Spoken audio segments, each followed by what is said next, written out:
আর যেই স্বামী ভালো সেই স্বামী সবসময় চিন্তা করে আমার বউটা যদি একটু কটু কথাও বলে, ও যদি একটু কর্কশ হয়, ও কোনো পুরুষের সাথে কথা বলে না, চরিত্র নষ্ট করে না, এমন বলে রেখে দেওয়া পোষা উচিত।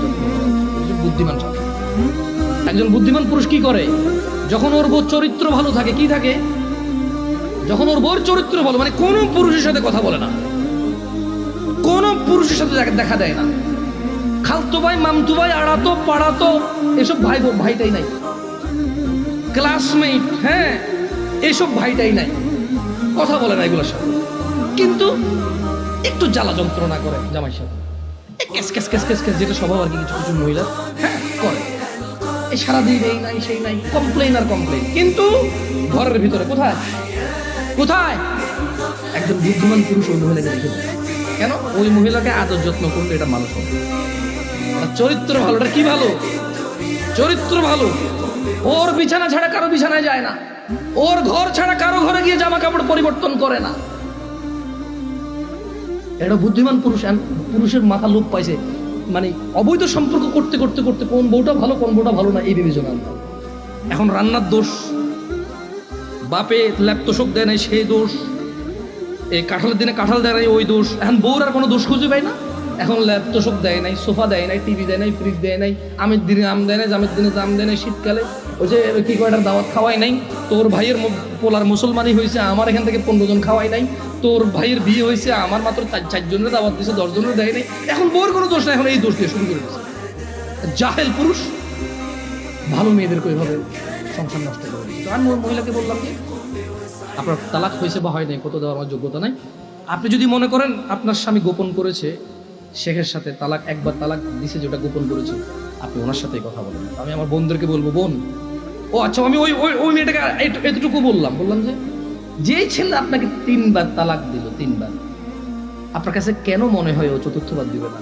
আবার আপনার কাছে কেন মনে হলো যে ও চতুর্থবার দিবে না? আর এই তো আপনি এই স্বামী ছাড়া থাকতে পারবেন না, আপনার একটা বাচ্চা আছে, কেন আপনি স্বামীর সাথে এমন ব্যবহার করলেন যে ও তালাক পর্যন্ত গিয়ে পৌঁছালো? ওর উপায় কি? ওই বেচারার উপায় কি? ধরলামও খারাপ, ওর চেয়ে নিকৃষ্ট পুরুষ আর এই পৃথিবীতে আমি ধরে নিলাম। আপনি যদি ওর সাথে এমন ব্যবহার করেন যে ও তালাক দেওয়া ছাড়া রেখে উপায় নাই, একটা ঘরে আগুন লেগে গেছে, বের হবে না মানুষ বের হবে না। এই দরজা বন্ধ, সেই দরজা বন্ধ, সেই দরজা বন্ধ, জানালা দিয়ে হলো তো মানুষ বের হবে না। তা আপনি এমন এক সংসারের মধ্যে কেরেঙ্গাল লাগাই দিয়েছেন, কিস্সা কাহিনী লাগাই দিয়েছেন, এমন এক অশান্তি লাগাই দিয়েছেন, ও আর তালাক ছাড়া বেরোতে পারছে না। এমন করলেন কেন? এই যে এখন কান্নাকাটি করতেছেন, এমন করলেন কেন?